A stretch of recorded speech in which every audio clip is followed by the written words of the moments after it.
Bom, boa tarde. Oi, Boa Raíssa, tarde. Carol. E também estou vendo tem várias meninas do grupo de estudos que estão aí. É um prazer enorme receber a Raíssa e é a primeira vez que eu vou ficar assim de anfitriã do evento, na esteira da Carol, que me convidou para estar junto nesse grupo de pesquisas que eu descobri nos algoritmos felizes. A gente pode pensar que algoritmo, quando funciona para o bem, é um salto muito importante, assim como vírus, né? Eu acho que as potências, né, desses rearranjos que surgem, né, tanto no contexto pandemia como nas formas de programação e comando das nossas vidas. Eu conheci a Carol através do grupo de pesquisa, né, e eu digo algoritmo feliz porque fiquei sabendo pela página, uma página do Facebook, enfim, e já integro o grupo há um certo tempo. E a Raíssa é uma, acho que posso dizer, amiga, conhecida, amiga de muitos amigos, e a gente com certeza se cruzou em vários momentos, eu acho, no Rio, mas eu não tenho uma memória nítida, assim, porque acho que foram muitos cruzamentos. Eu estou atualmente em Porto Alegre, né, onde eu sou pós-doutoranda no Instituto de Arte da URGS. Eu sei que a Raíssa já passou por aqui também, já integrou um evento que eu sou muito, que eu admiro muito, organizado pela Camila Leister, o seu, Semana Experimental Urbana, né, há muito tempo atrás, acho que foi 2010 ou 2011, não sei. Então, eu fico muito feliz de estar aqui com a Raíssa nesse espaço e de escutar a Raíssa na sua pesquisa, entendendo que são vários movimentos, entendendo que a vida vai produzindo novos caminhos também.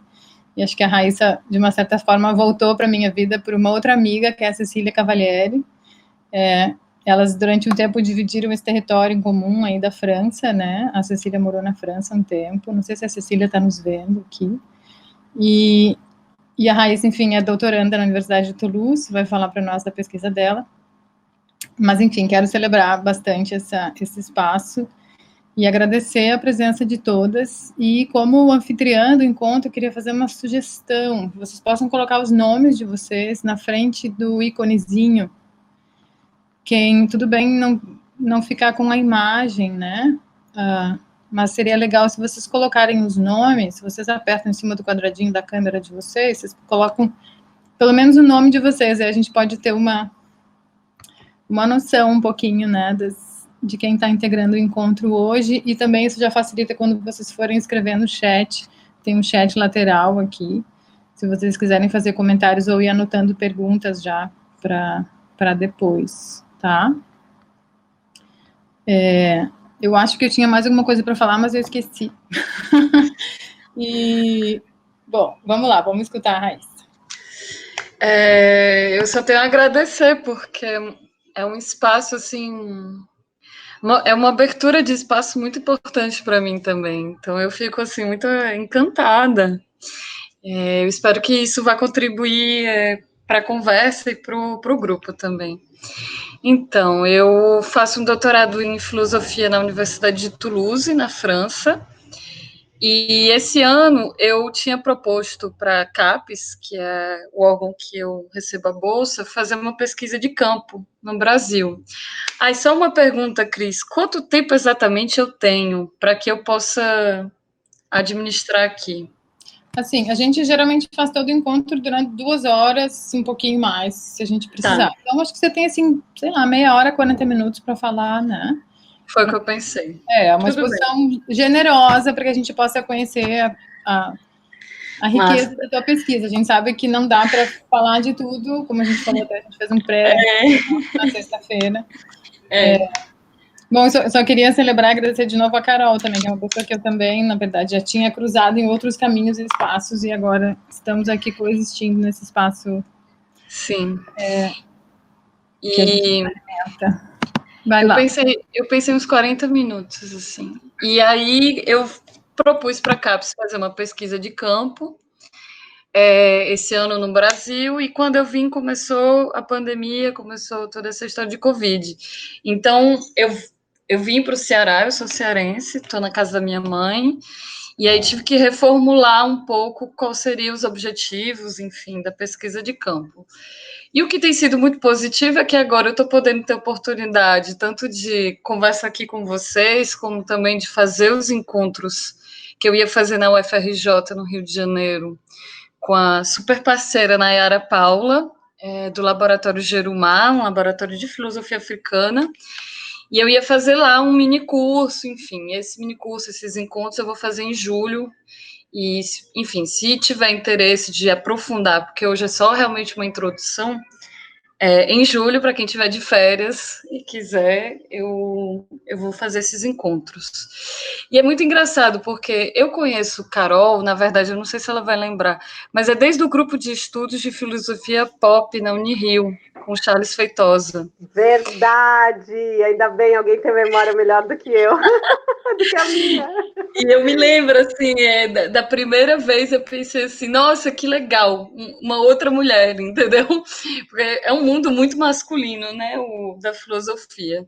E a Cris, o seu foi em 2012, e foi muito massa, assim, e foi uma performance que hoje em dia é muito raro fazer, que foi a pesquisa moral, porque como eu trabalhei com pesquisa de mercado, trabalhei 6 anos, a pesquisa moral era uma maneira de eu fazer uma pesquisa de mercado mais abstrata, mais sentimental, mais afetiva. Enfim. Então, para hoje, eu pensei em ler um texto, porque eu acho que ler texto organiza mais o pensamento, enfim, eu ainda mantenho a leitura, mas eu trouxe uma série de imagens e trouxe também um PDF, que vamos ver como é que eu vou me organizar aqui, porque se eu compartilhar a tela, vocês não vão me ver, mas isso aí não tem problema. Porque é o seguinte, assim, eu sou filha de professora de filosofia, mãe solteira, no Ceará. Pode falar, Cris. Não, se você quiser, eu posso botar o PDF num drive e mando o link para todo mundo. Pode perfeito. ser? Então você vai falando, eu faço isso. Aí quem quiser, baixa o PDF e vai vendo quando você está falando. Então, eu mandei pelo e-mail. Tá, eu tenho, eu faço isso, pode deixar. Tá? Perfeito. Então, eu sou filha de professora, mãe solteira, e eu estava até pensando nisso hoje, assim, como isso influencia a escolha da minha carreira, por que eu estou fazendo filosofia, né? O fato de ter crescido em escola e nunca para mim foi estranho estudar filosofia, porque eu já tinha em casa. E todo esse processo de descoberta, eu vou falar de descoberta quase ironicamente, mas todo esse processo de descoberta do racismo institucionalizado, das violências epistemológicas, do sexismo, da misoginia, eu juro para vocês, eu descobri ingenuamente, assim, eu fui aos poucos percebendo que eu tinha que botar o pé na porta, que eu tinha que, opa, pera lá, mas você está duvidando porque eu sou mulher ou porque realmente o texto ou o projeto tem algum problema? Eu digo isso porque durante toda a apresentação eu vou trabalhar com a noção de experiência vivida do Frantz Fanon, em que ele coloca a tomada de consciência como um processo de descolonização, que é você perceber todas as invisibilizações que são cotidianas, que são banais, que é o que eu vou falar da Grada Quilomba também, como um processo que acontece no cotidiano e que você, às vezes, se questiona. Você não questiona o outro, né, quando você é invisibilizado, você pensa que isso está acontecendo com você por sua causa. E com o Fanon, ele vai explicar uma série de sintomas, como a ansiedade, a fobia e o auto-boicote, né, a autossabotagem, como exemplos do que a gente vai estudar como ferida colonial. Se eu estiver falando muito rápido, porque, enfim, vocês podem me interromper, fazer perguntas, assim, ou voltar. Mas, basicamente, eu parto da experiência pessoal, para que a gente possa pensar o conhecimento ou o termo epistemologia, né? Para hoje, assim. E não somente experiência pessoal minha, de mulher racializada, nordestina, cearense, do bairro Mucuripe, e que mora na França, e que tem todo um grau de passabilidade branca no Brasil, mas na França eu sou árabe, mais especificamente libanesa, de hábitos muito liberais. Nem brasileira, eles imediatamente me julgam como libanesa, é muito impressionante isso. Enfim, e toda essa, não é somente uma experiência pessoal minha, mas também que eu vou trazer hoje a história de vida da Sarah Bartman, que é a Vênus Hottentote.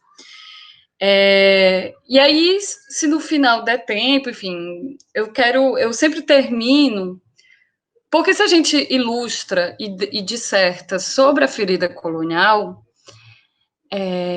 eu não gosto de ficar só na ferida colonial, né? Então eu pretendo terminar falando sobre a cura da ferida colonial, tendo a Grada Quilomba, tendo o Yuri Cruz, que é um artista, e falar das cosmologias eróticas iorubá, mais especificamente em Iemanjá e Oxum.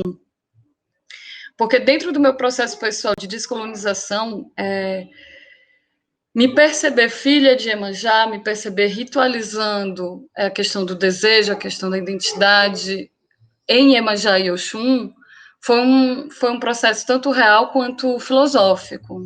E aí, por isso, eu cito também a filósofa nigeriana Oyerunke Oyemi, né, que ela, enfim, tem uma noção de matripotência. Então, para começar, eu queria começar com uma citação da Glória Anzaldúa, e a partir daí a gente começa. Por que sou levada a escrever? Porque a escrita me salva da complacência, que me amedronta. Porque não tenho escolha. Porque devo manter vivo o espírito da minha revolta e a mim mesma também. Porque o mundo que crio na escrita compensa o que o mundo real não me dá. No escrever, coloco ordem no mundo, coloco nele uma alça para poder segurá-lo. Escrevo porque a vida não aplaca meus apetites e minha fome. Escrevo para registrar o que os outros apagam quando falo. Para reescrever as histórias mal escritas sobre mim, sobre você. Para me tornar mais íntima comigo mesma e consigo. Para me descobrir, preservar, me construir, alcançar autonomia. Para desfazer os mitos de que sou uma profetisa louca ou uma pobre alma sofredora. Para me convencer de que tenho valor e que o que tenho para dizer não é um monte de merda. Para mostrar que eu posso e o que eu escreverei, sem me importar com as advertências contrárias. Escreverei sobre o não dito, sem me importar com o suspiro de ultraje do censor e da audiência. Finalmente, escrevo porque tenho medo de escrever, mas tenho um medo maior de não escrever.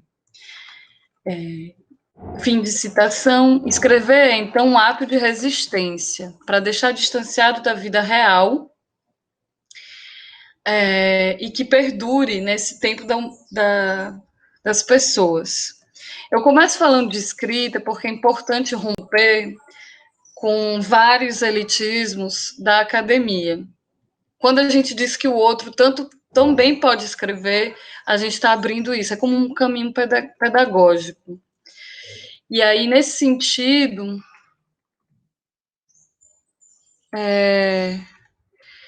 eu começo com uma metodologia, né? A descolonização, ela não é só uma palavra, um conceito, ela é também uma prática. E aí, a minha prática pessoal é da escrita, como a da Glória Anzaldúa.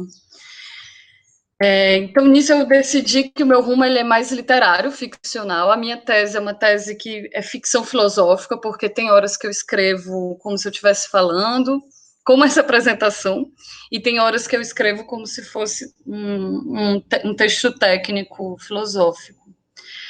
E nisso, a parte técnica filosófica é a genealogia das representações em tanto Afrodite e Vênus, que hoje eu vou apresentar a Vênus Hottentote, a Sarah Bartman, mas eu faço desde as Vênus pré-históricas, paleolíticas, até a Vênus Extravaganza, que é uma personagem de Vogue dos anos 80 em Nova York.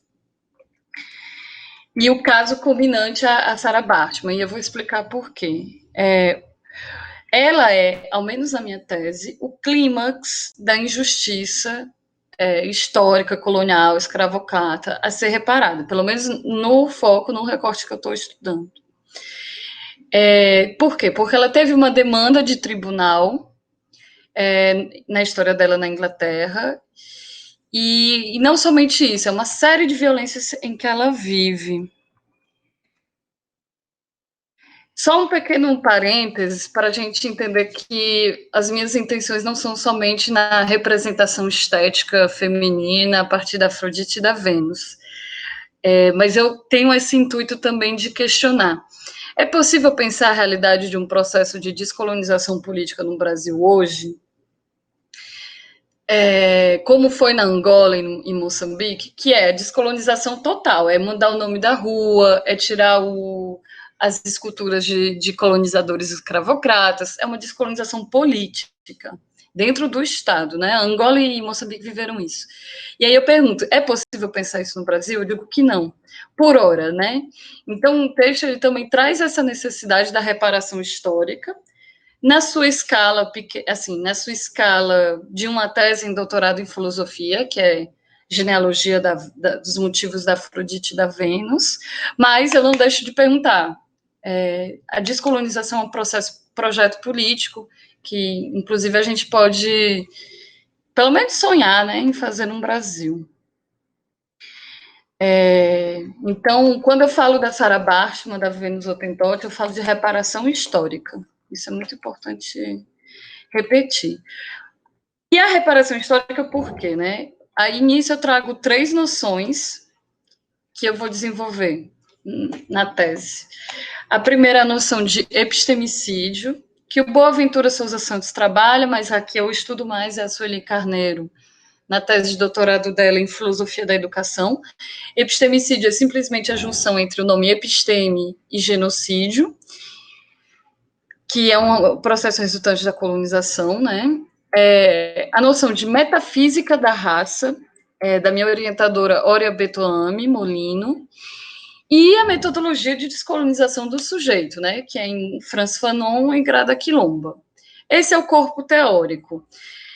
Metafísica da raça é porque a Sarah Bachmann vai ilustrar isso como exemplo. Dos séculos que a gente considera como iluminismo até a modernidade, a Revolução Industrial, vai se considerar que o corpo humano ele é categorizado pelo seu aspecto biológico. Só que durante o momento, principalmente nas descobertas científicas, isso foi considerado também como categorização moral. Digo, desde Descartes até o início do século XX, tem um aporte cristão que considera o homem branco mais próximo de Deus. Só para dar um exemplo dessa metafísica da raça. Até, por exemplo, nas revistas de antropologia, na medida do crânio. E nas tentativas de categorizar o ser humano por raças. Segundo, por exemplo, Léon Africain, que é do século XVII, fala que a mulher africana ela é mais sexualizada, mais atiçada, porque tem um clitóris maior. Então, é esse estudo biológico para definir ontologicamente uma raça. E a metodologia de descolonização do sujeito, que é pensar quem nós somos, né? Quem eu sou, dentro dessa hierarquia existencial, em que o homem branco está no primeiro lugar e a mulher preta no último lugar. Essa análise não esgotada de conceitos, porque, enfim, vai ter divisão sexual do trabalho em Silvia Federici, vai ter, enfim, a Elsa Dorlan também, ela também faz genealogia, raça, classe e em relação à nação francesa, né? Então, ela não é esgotada, mas a gente tem como objetivo romper com o vocabulário colonial. Então, como é que a gente rompe com a Casa Grande, estruturada dentro da academia e da universidade? Por isso eu volto sempre. A experiência pessoal, ela traz aqui também essa ruptura. Em conjunto desses questionamentos, também é importante notar, especificamente no recorte sobre a constituição do sujeito feminino e preto, no que tange a criação de categorias científicas, né? E isso é inscrito na interseccionalidade, noção de Crenshaw, entre a opressão de raça, classe e gênero. É isso. Eu tento trazer uma ambivalência entre o texto teórico e o testemunho pessoal. Inclusive, na tese, eu conto histórias de fenômenos em que eu não vivi. Essas, a gente vai tentando, através de contar uma história, desenvolver um conceito, né? E agora eu vou trazer a Sarah Bartman, a Venus Hottentot. Imaginem a seguinte situação como um primeiro exercício ontológico de conhecimento. Exercício ontológico quer dizer o quê? Exercício de você se perceber como sendo aquela pessoa que eu vou contar, né? Você é uma mulher cuja captura é iminente. Uma vez que você é capturada, te dão como saída viajar de navio até um país estrangeiro para trabalhar e ganhar um salário. O patrão, entre aspas, diz que se a mulher conseguir trabalhar bem muito, ao fim ela conseguirá dinheiro suficiente para ajudar sua família, voltar à terra e existir. A mulher, assim, vai parar na Inglaterra. Este pequeno relato é uma pista de como se deu o primeiro percurso de Sarah Bartman. Por mais que saibamos da incapacidade de saber sentir o que se foi, né, naqueles tempos de escravidão, a história nos permite imaginar esse cenário. Esse é o que eu quero trazer aqui. Imaginem esse cenário. Assim começa o percurso, dito por estudiosos. E aqui eu vou citar, saiu ano passado, em 2018, o enorme é uma enciclopédia assim, que se chama Raça, Sexo, Raça e Colônia. E eles dedicam boa parte, tem um capítulo dedicado a Sarah Bartman. Ela nasce onde hoje a gente considera a África do Sul, e ela vai para a Inglaterra. Na Inglaterra, é um país que já aboliu a escravidão. Então, já tem sindicato, já tem legislação trabalhista. E o que acontece é o seguinte: depois de um tempo ela fazer muito sucesso e apresentando, um sindicato de trabalhadores processa o empresário da Sarah Bartman. E ela faz um depoimento, dizendo que ela era muito bem tratada, que apesar disso ela tinha frio, que ele não dava roupas para o frio, mas que ela não se sentia explorada. Eles desaparecem e 3 anos depois eles aparecem na França. E o que ocorre? Na França ainda é um país escravocrata. É o país que faz exposições ditas universais, onde não sei, para quem não sabe, né, onde tinha exposições que eram praticamente zoológicos humanos. E aí... Oi. Pode falar, Cris. Eu estou olhando o texto, aí eu não estou olhando a tela. Se pudéssemos falar a data, porque eu acho que talvez para algumas de nós a data não ficou clara, nítida. Clara não é uma boa palavra. Ela morre em 1816. É a data mais fiel. Ela ficou cerca de 4 anos na França. Então, foi em 1812 que ela vai. Em 1812 já tinha exposições coloniais. A última vai ser em 1930. Eu costumo esquecer as datas, viu? Então, é bom me pedir, porque aí eu... Enfim, eu não vou mentir que estudar Sarah Bartman tem várias implicações, porque, primeiro, eu não sou uma pessoa preta. Eu participei com a Nayara de uma live e ela é preta, e ela até me fala para falar preto e não negro. E eu fiquei tentando explicar sem fazer uma comparação entre a minha vida e a vida da Sarah, porque não é comparável. Mas as violências reais, físicas, epistemológicas que eu vivi, eu queria vingar estudando a Sarah Bartman.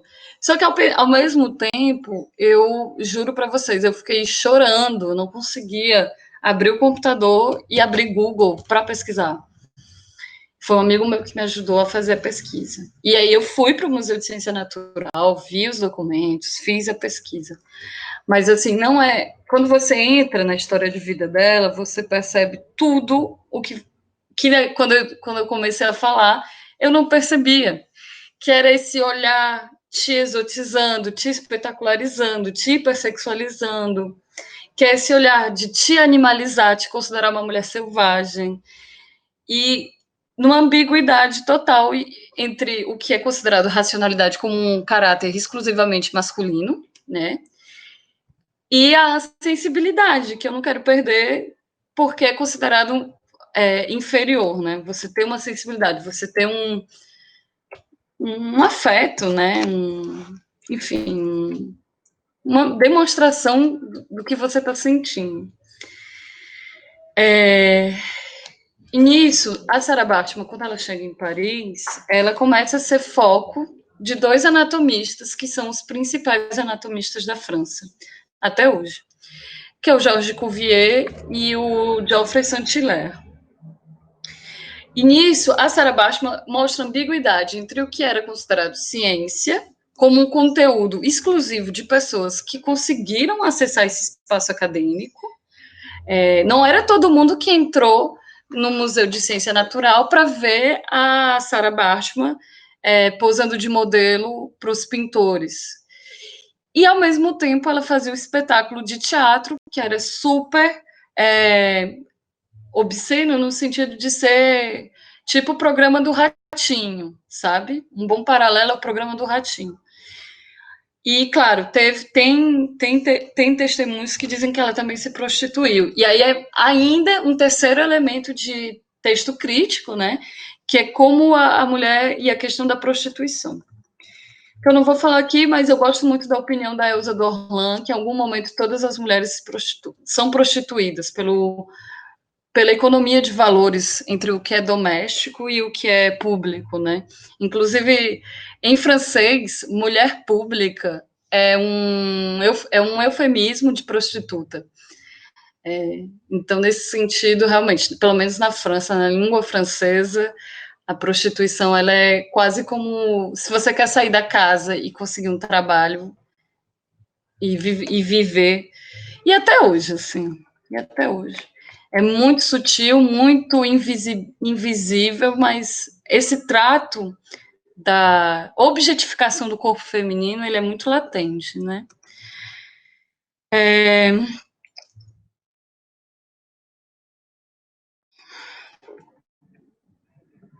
Estou avançando aqui no texto para dar tempo.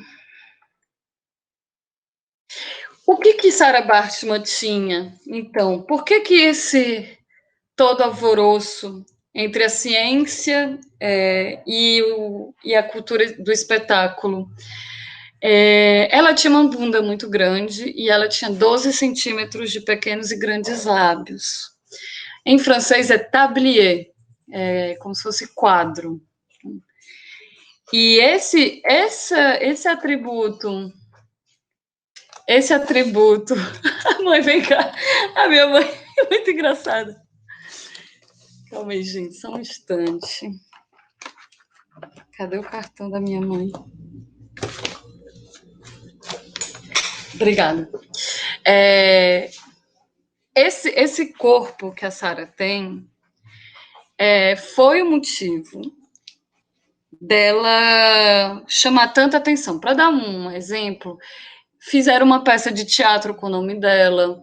Ela ficou mais de 100 anos sendo matéria de revistas de antropologia, etnografia, sociologia. O Abelard fez um filme dela em 2013. Mais de 100 anos, por causa desse atributo físico.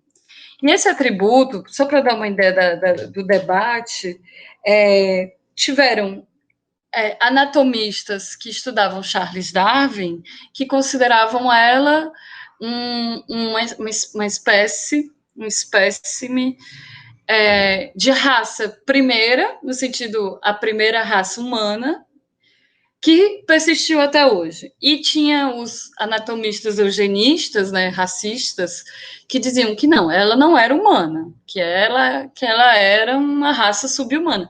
Tanto que o Georges Cuvier vai falar que ela era uma raça bushmane, apesar de que, dada a convivência com os humanos, e aqui é irônico a maneira como eu tento falar, ela falava várias línguas e ela tinha traços delicados. E isso, a Elsa Dorlan fala super bem disso, assim. Isso só demonstra a ambiguidade e a hipocrisia nessas criações, nessa metafísica da raça, que a modernidade se baseia, né? Chega a ser falacioso, assim. E existe uma hipótese que a Sarah Bachman foi assassinada, porque o Cuvier mesmo fala que talvez tenha sido envenenamento, porque eu esqueci completamente de onde eu estou tirando essa informação, mas dos livros que eu estudei, um dos poucos traços da vontade, do desejo da Sarah, é que ela nunca se apresentou completamente nua. Ela sempre botava uma segunda pele. Ela sempre se recusou mostrar explicitamente o tal do tablier, que era a buceta dela. E nisso, assim, eu não duvido nada que ela tenha sido assassinada, porque logo em seguida o empresário vende o corpo dela para ser dissecado. E só em 2002, com uma lei do Senado francês, é que vão devolver os restos mortais por causa de uma campanha que o Nelson Mandela começa nos anos 90. E aí ela tem... Por que isso? O que caracteriza a humanidade? O fato da gente ter cultura, hábitos, rituais.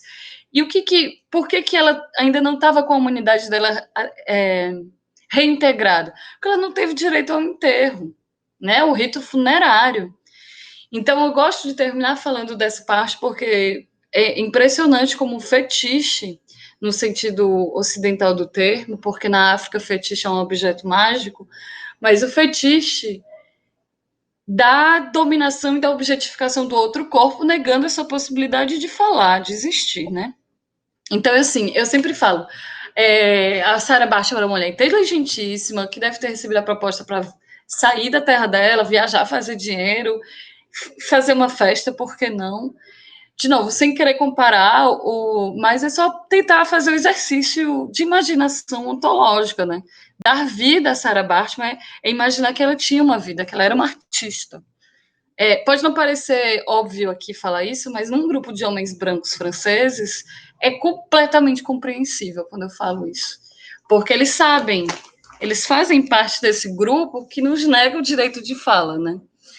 E a Elsa Dorlan fez um tratado sobre como a história das doenças femininas sempre acusa a mulher como naturalmente doente, né?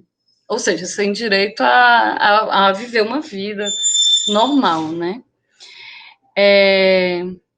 Por isso que é interessante falar da cura da ferida colonial, porque até aqui é só porrada de negação da existência. O Fanon, ele fala isso. Quando ele sai na rua, a criancinha fica, olha um preto. Isso é anos 60, né? É o contexto dele, mas inclusive porque ele trabalhou como psiquiatra num hospital para homens. Então, quando você lê Os Condenados da Terra, você fica assim, nossa, que misógino, né? E cabe reformular ou ressignificar, trazendo a questão de gênero e a questão de classe. E nisso eu trabalho essa parte da cura, primeiro com o Franz Fanon e com a Grada Quilomba. O Fanon, talvez a gente possa trabalhar na parte das perguntas, mas basicamente, eu já até falei, mas assim, basicamente ele fala, não é possível pensar o inconsciente como um conceito universal, porque a gente viveu a escravidão e a colonização. Ele critica Jung, e ele fala, a psique do homem preto é uma psique que primeiro precisa trabalhar a questão da escravidão, se sentir desde o nascimento um homem escravizado, e nisso a ansiedade, a fobia, e em seguida Até a questão do desejo, porque vai ter o fantasma da mulher branca que não quer transar com um homem preto porque tem medo de ser estuprada. Ele fala disso, né? A mulher preta com um homem branco que busca o reconhecimento da existência porque ela está com uma pessoa branca. E eu percebo isso total. Eu sou do Ceará e eu cresci numa geração que dizia: busca um gringo para sair fora. Eu tenho várias amigas caça-gringo. E é caça-gringo porque, imagina, eu tenho uma amiga, Carol, ela era 2 metros, enorme de gorda. Aqui ela não ia conseguir um namorado. E ela foi para os Estados Unidos, casou, tem 2 filhas e está muito feliz. Então, tudo isso eu fui descobrindo aos poucos, né? E eu tento também trabalhar em minha questão do desejo. Eu falo que eu queria organizar um seminário de descolonização da paquera, né? Quando você é racializada, a diferença de tratamento ela é muito impressionante. E a Grada Quilomba, ela traz um diálogo que eu acho super interessante. Se o Fanon ele é da violência, a Quilomba ela é do pensamento, sabe? E os dois, pelo menos no meu texto, eles se complementam. Porque é preciso um pouco de cólera também, para sair da letargia dessa busca dessa dependência de reconhecimento com o outro que é branco. Eu digo, pelo menos, em relação aos meus amigos franceses brancos, assim, eu digo, não, eu não preciso concordar com você para me sentir reconhecida. Existencialmente no campo da filosofia, mas isso equivale também para a vida cotidiana, né? Para a vida banal. E a Grada Quilomba, eu vou compartilhar essa imagem aqui.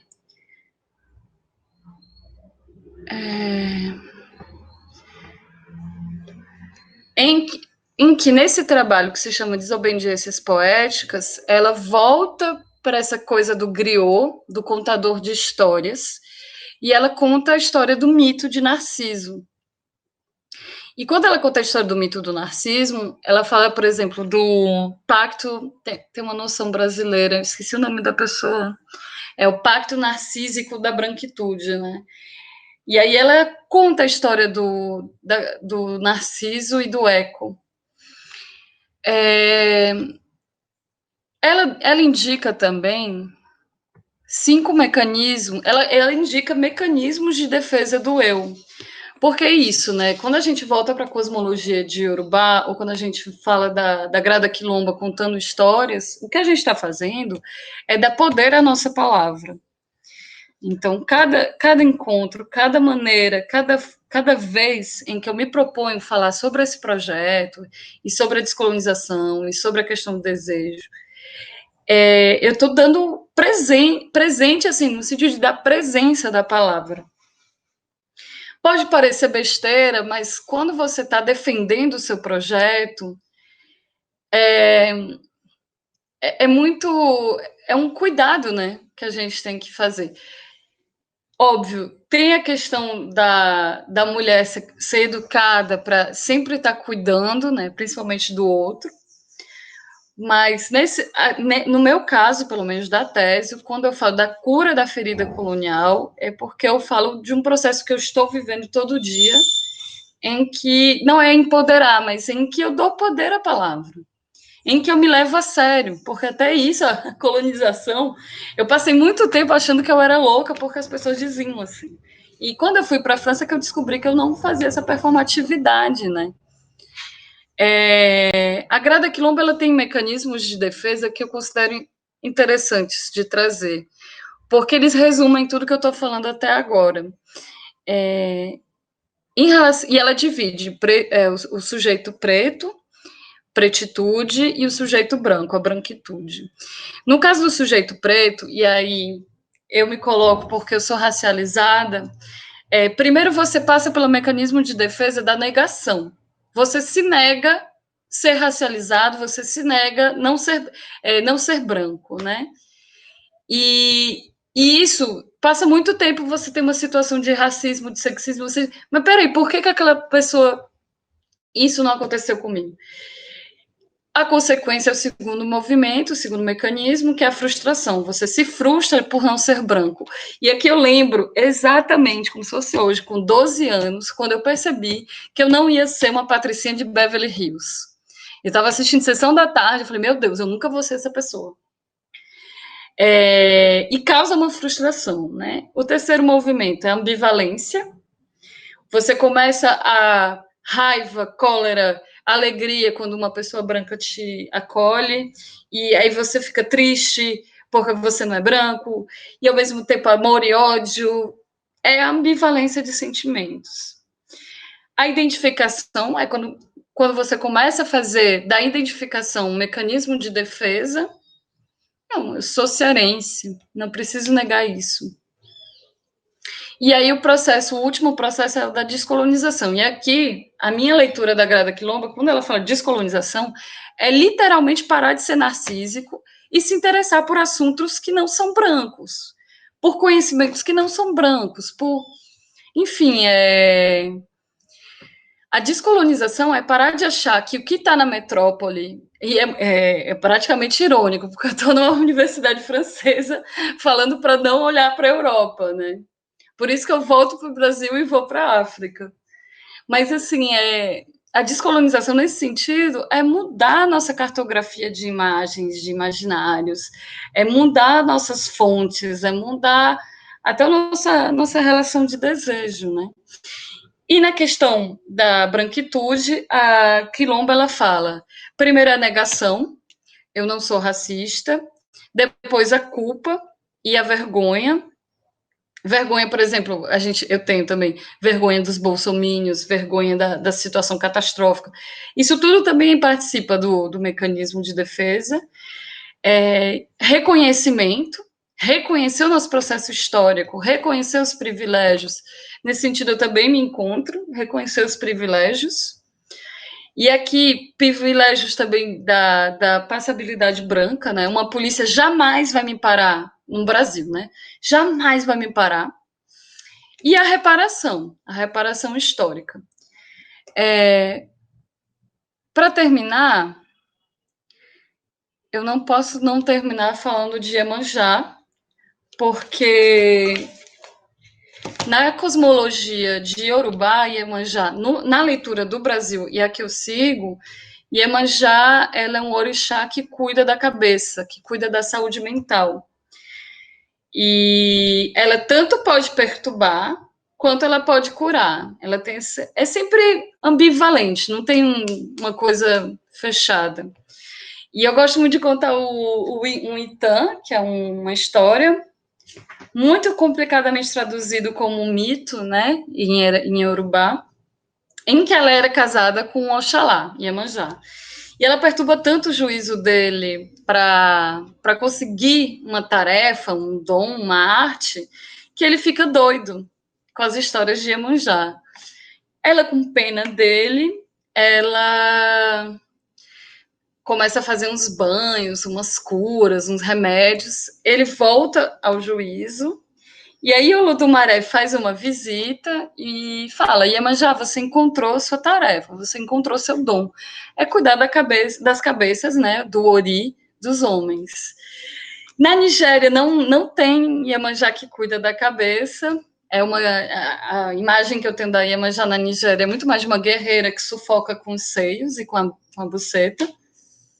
Mas, enfim, de novo, descolonizar e não pensar que cada conceito que a gente trabalha tem uma só definição, né? Eu acho que isso já estava com uma premissa bem estabelecida. E aqui eu vou só compartilhar a imagem do meu trabalho. Eu faço banhos, e a prática dos banhos, ele vem como uma prática do cotidiano, direto, de proteção, mas também de embelezamento, que volta a ter também com a Afrodite, né? A deusa Afrodite também tinha esse culto muito além do político, né? Do se preparar para o momento sexual, que seja para ter filhos ou não, tá? Eu não vou entrar nesse assunto do direito reprodutivo, até porque a Vênus com certeza foi utilizada no Império Romano para ter o controle do direito reprodutivo, mas ao mesmo tempo, quando eu faço os banhos, eu penso sobretudo na questão do tomar as rédeas do teu corpo, né? E eu falo isso como uma pessoa que eu realmente me auto-boicotei muito nessa vida. Eu posso falar que eu já quase morri umas 3 vezes de bobeira. Fui me meter, assim, numas coisas sem futuro. E o processo da descolonização me protege também, tanto no axé, na energia, e ir para a Umbanda nesse sentido de eu quero outras epistemologias, outros conhecimentos, outros hábitos. E, ao mesmo tempo, as práticas dos banhos tem muito no Nordeste com as rezadeiras nordestinas, né? Eu cresci com rezadeira. Então, se eu fosse falar na ideia de lugar de fala, o meu lugar de fala está muito mais nas rezadeiras, que é essa prática de se banhar e rezando, colocando as palavras que você quer. E nas performances que eu falo sempre eros, ethos, né? Eros, desejo, ethos, ética, mas também comportamento. Então, assim, eu penso que o que eu tento fazer é uma filosofia da ação direta, que mesmo no exercício do pensamento, pensa a ação de pensar, a ação de se imaginar. Pode ser traduzido como empatia, mas eu não vejo a filosofia sem o outro. Só queria dizer isso, assim, eu não vejo a filosofia sem um diálogo. Por exemplo, aqui hoje foi eu e a Sarah Bartman, entendeu? E os conceitos, né? Não somente, mas eu acho que é isso.